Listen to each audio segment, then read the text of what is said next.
Hello everyone. तर last टाइमच मी decide केलं होतं की नेक्स्ट कृष्ण जन्माष्टमीला मी या पाळण्याला डेकोर करणार आहे, कारण आमच्या गावातल्या ज्या आजींच्या घरी हा पाळणा असायचा त्या नेहमी त्याला कागद वगैरे लावून डेकोर करत होत्या. तेव्हाच मी डिसाईड केलं होतं की मी नेक्स्ट टाइम याला डेकोर करणार आहे. तर फर्स्ट मी याच्यावरचा पूर्ण कागद काढून घेतला आणि त्यावरती पूर्ण ॲक्रेलिक पेंट लावून घेतले. यामध्ये मला माझी सिस्टर हेल्प करत होती. त्यानंतर आम्ही त्यावरती मिरर लावून घेतले. फर्स्ट आम्ही डिसाईड केलं होतं की आम्ही फ्रंट साईडला जसं डिझाईन केली आहे तशीच सर्वेकडून करून घ्यावी, पण आम्ही नॅचरल असं टच देण्यासाठी विचार केला की त्यावरती छोटे छोटे फ्लावर वगैरे काढून घेऊयात.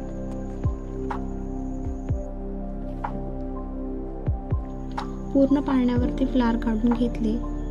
त्यानंतर गोल्डन ग्रेज वायर घेतली आणि तिला रॅप करून घेतली. त्यामध्ये पर्ल्स ॲड करून घेतले आणि दुसऱ्या साईडला देखील त्याला जोडून घेतले.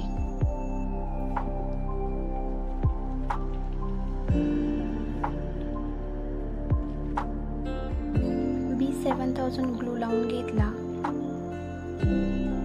आणि त्यावरती फ्लावरची पट्टी पूर्ण चारी साईडने आम्ही लावून घेतली.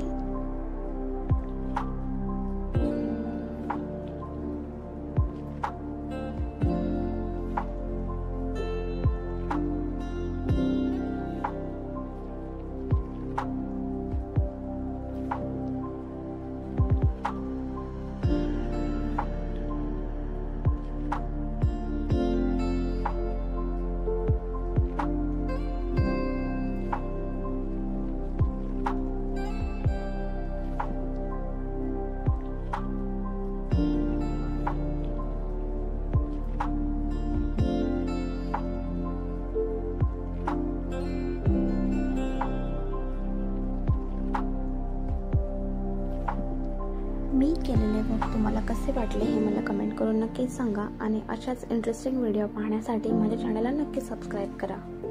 Thank you so much for watching.